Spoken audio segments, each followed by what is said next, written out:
La poussée d'Archimède. Démonstration expérimentale. Avant d'aborder la démonstration expérimentale, quelques informations préliminaires sur la poussée d'Archimède et sur les poids et masses réels et apparents. La poussée d'Archimède π est une force qui agit sur un corps complètement ou partiellement immergé dans un fluide au repos, comme de l'eau, de l'huile ou de l'air.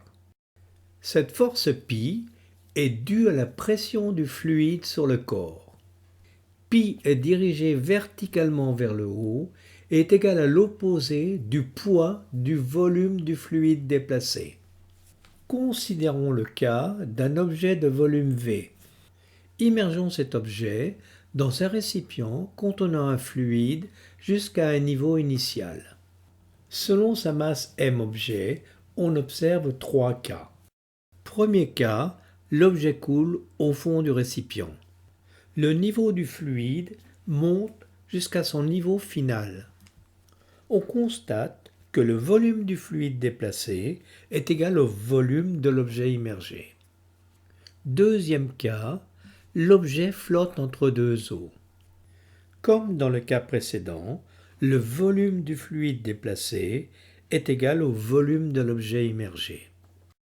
Troisième cas, l'objet flotte à la surface du fluide et seule une partie V' de l'objet est immergée. Le volume du fluide déplacé est plus faible que dans les deux cas précédents et il est égal au volume V' de la partie immergée de l'objet. Nous avons indiqué précédemment que la poussée d'Archimède est dirigée verticalement vers le haut et est égale à l'opposé du poids du volume du fluide déplacé. Dans le cas de la gravitation terrestre, le poids est relié à la masse par la relation P égale mg. G étant l'accélération de la pesanteur. C'est un vecteur dirigé verticalement vers le bas. Dans notre cas, le poids du volume du fluide déplacé est donc égal à la masse du volume du fluide déplacé multiplié par G. Si l'on considère la masse volumique ρ, qui est égale à la masse divisée par le volume, on obtient la masse du volume du fluide déplacé est égale à la masse volumique du fluide multipliée par le volume du fluide déplacé. On obtient finalement la poussée d'Archimède π est égale à moins la masse volumique du fluide multipliée par le volume du fluide déplacé multiplié par G. La poussée d'Archimède π et le poids du volume du fluide déplacé s'expriment en newtons. La masse du volume du fluide déplacé s'exprime en kilogrammes et l'accélération de la pesanteur petit g est égale à 9,81 newtons par kilogramme. Pour le premier et le deuxième cas, le volume du fluide déplacé est égal au volume de l'objet immergé. On peut donc écrire que la poussée d'Archimède est égale à moins la masse volumique du fluide multiplié par le volume de l'objet multiplié par G. Lorsque l'objet flotte, dans le troisième cas, le volume du fluide déplacé est égal au volume V' de la partie de l'objet qui est immergée. La poussée d'Archimède correspondante est égale à moins la masse volumique du fluide multiplié par le volume V' de l'objet multiplié par G. On obtient donc deux formules pour la poussée d'Archimède selon que l'objet est complètement immergé ou partiellement immergé. Ces formules montrent que la poussée d'Archimède ne dépend que de la masse volumique du fluide et du volume de l'objet entièrement ou partiellement immergé. La masse de l'objet n'intervient pas. Quel est le critère de flottabilité? L'objet de volume V et de masse m est soumis à deux forces. Son poids, P égale masse de l'objet multiplié par G, dirigé verticalement vers le bas, et la poussée d'Archimède π, dirigée verticalement vers le haut. L'objet coule si la norme du vecteur P est supérieure à la norme du vecteur π. l'objet flotte entre deux eaux ou à la surface du fluide si les normes des vecteurs P et π sont égales. Lorsque l'objet coule, on peut écrire que la masse de l'objet multipliée par G est supérieure à la masse volumique du fluide multipliée par le volume de l'objet multiplié par G. En éliminant G, situé des deux côtés de l'inéquation, et en faisant intervenir la masse volumique de l'objet, on peut écrire que la masse volumique de l'objet multipliée par le volume de l'objet est supérieure à la masse volumique du fluide multipliée par le volume de l'objet. Soit finalement, la masse volumique de l'objet est supérieure à la masse volumique du fluide. De la même façon, on obtient dans le deuxième cas la masse volumique de l'objet est égale à la masse volumique du fluide. Le troisième cas est légèrement différent car il fait intervenir le volume V' de la partie immergée de l'objet. On a donc M objet multiplié par G est égal à ρ fluide multiplié par V' objet multiplié par G. Soit ρ objet multiplié par V objet est égal à ρ fluide multiplié par V' objet. Par conséquent, ρ objet divisé par ρ fluide est égal à V' objet divisé par V objet. Comme le volume V' de la partie immergée de l'objet est inférieur au volume V de l'objet, V' objet divisé par V objet est inférieur à 1. Et finalement, on obtient la masse volumique de l'objet est inférieure à la masse volumique du fluide. En conclusion, la flottabilité de l'objet dépend des valeurs respectives de la masse volumique de l'objet et de la masse volumique du fluide.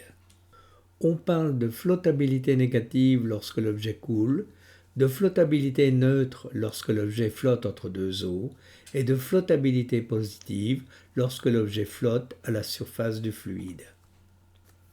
Remarque, la poussée d'Archimède π se produit avec tous les fluides, y compris l'air. Cependant, la masse volumique de l'air est très faible, 1,2 kg par mètre cube, comparée à 1000 kg par mètre cube pour la masse volumique de l'eau. La poussée d'Archimède dans l'air est négligeable et dans la plupart des cas, elle n'est pas considérée. Si le fluide est l'eau, on peut considérer la densité. La densité d'un objet est égale à la masse volumique de cet objet divisée par la masse volumique de l'eau. Cette densité est sans dimension. Dans ce cas, l'objet coule si sa densité est supérieure à 1, il flotte entre deux eaux si sa densité est égale à 1, et il flotte à la surface de l'eau si sa densité est inférieure à 1. Considérons maintenant le poids réel et le poids apparent. Dans l'air, et en négligeant la poussée d'Archimède, un objet de masse réelle subit l'attraction de la pesanteur G. Il est soumis à un poids réel dirigé verticalement vers le bas. Ce poids réel est égal à la masse réelle multipliée par l'accélération de la pesanteur G. Si l'objet est libre, alors il subira une chute libre verticale selon un mouvement rectiligne uniformément accéléré.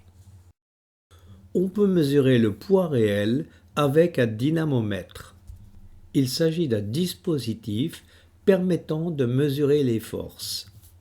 L'objet est suspendu au dynamomètre par un fil et il est immobile. Le fil exerce une tension T sur l'objet.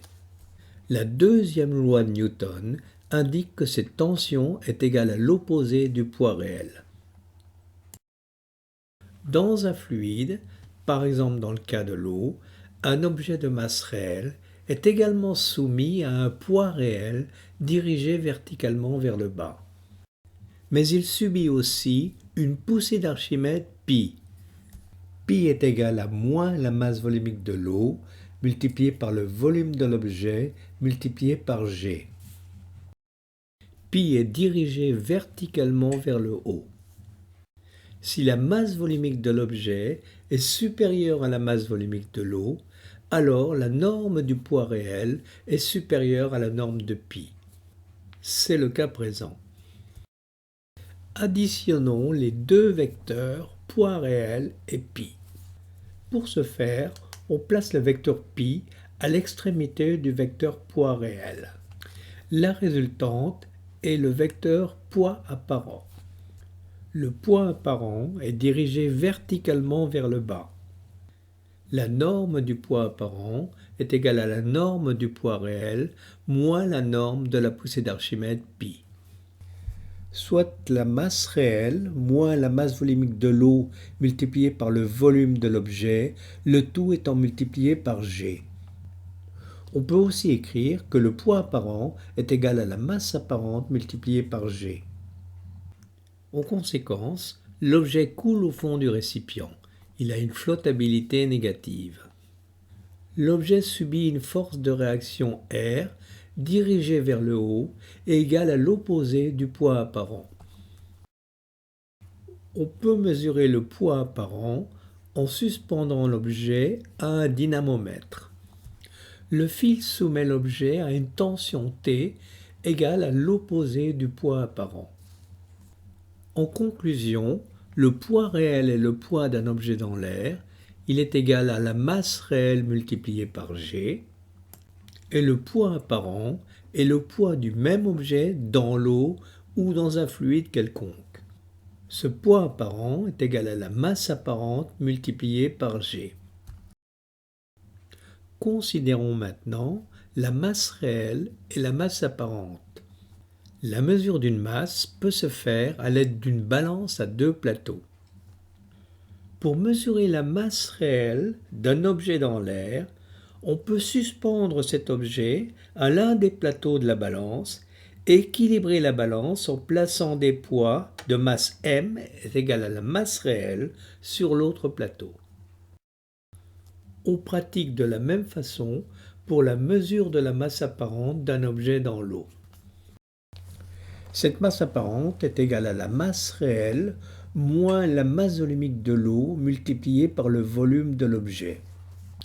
En faisant intervenir la masse volumique de l'objet, on peut encore écrire que la masse apparente est égale à la masse réelle multipliée par 1 moins la masse volumique de l'eau divisée par la masse volumique de l'objet. Passons à l'illustration expérimentale de la poussée d'Archimède. Le dispositif expérimental que nous avons utilisé est constitué d'une balance à deux plateaux. Un petit récipient de même masse est placé sur chacun des deux plateaux.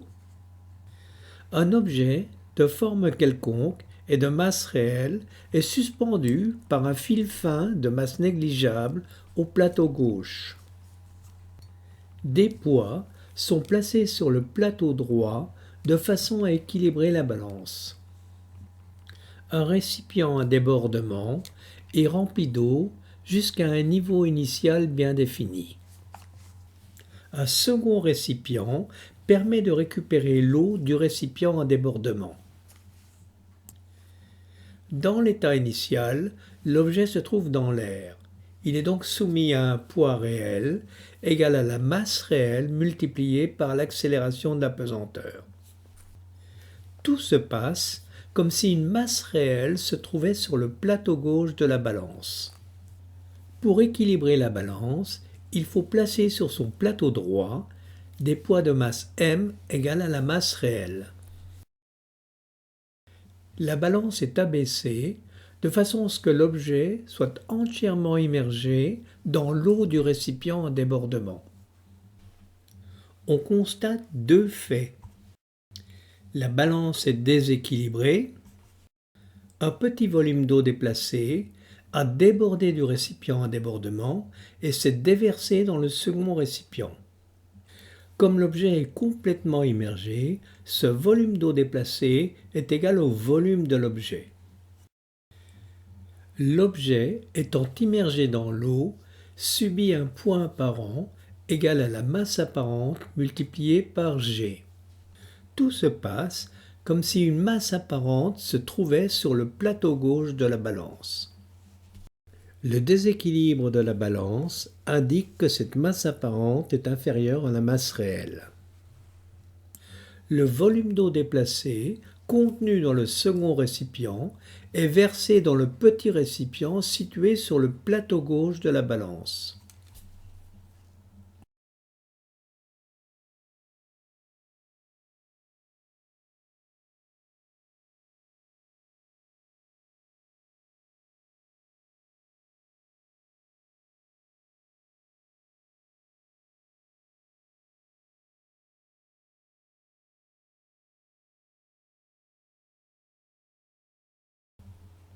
On constate qu'après cette opération, la balance est à nouveau équilibrée.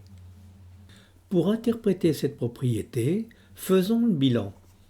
L'objet, immergé dans l'eau, est soumis à son poids apparent. Sur le plateau gauche de la balance se trouve la masse apparente et le volume d'eau déplacé. Ce volume d'eau déplacé a une masse égale à la masse volumique de l'eau multipliée par le volume d'eau déplacé. Sur le plateau droit de la balance se trouve la masse réelle. La balance étant équilibrée, la masse apparente plus la masse de l'eau déplacée est égale à la masse réelle. Soit la masse apparente plus la masse volumique de l'eau multipliée par le volume de l'eau déplacée est égale à la masse réelle. Pour passer d'une masse m à la norme d'un poids p, il suffit de multiplier la masse par g. Soit, dans le cas présent, la masse apparente multipliée par g plus la masse volumique de l'eau multipliée par le volume de l'eau déplacée multiplié par g est égale à la masse réelle multipliée par g. On obtient ainsi le poids apparent plus la masse volumique de l'eau multiplié par le volume de l'eau déplacée multiplié par g est égal au poids réel. Soit encore, la masse volumique de l'eau multiplié par le volume de l'eau déplacée multiplié par g est égal au poids réel moins le poids apparent. Comme le poids réel moins le poids apparent est égal à la poussée d'Archimède π, on obtient finalement la norme de la poussée d'Archimède π est égale à la masse volumique de l'eau multipliée par le volume de l'eau déplacée multiplié par g. Et sous forme vectorielle, les vecteurs π et g ayant des sens opposés, π est égal à moins la masse volumique de l'eau multipliée par le volume de l'eau déplacée multiplié par g. On retrouve, de façon expérimentale, la relation permettant de calculer la poussée d'Archimède. En conclusion, cette expérience, relativement simple à réaliser, a permis de retrouver la relation qui lie la poussée d'Archimède avec le poids du volume du fluide déplacé lors de l'immersion complète d'un corps dans un fluide.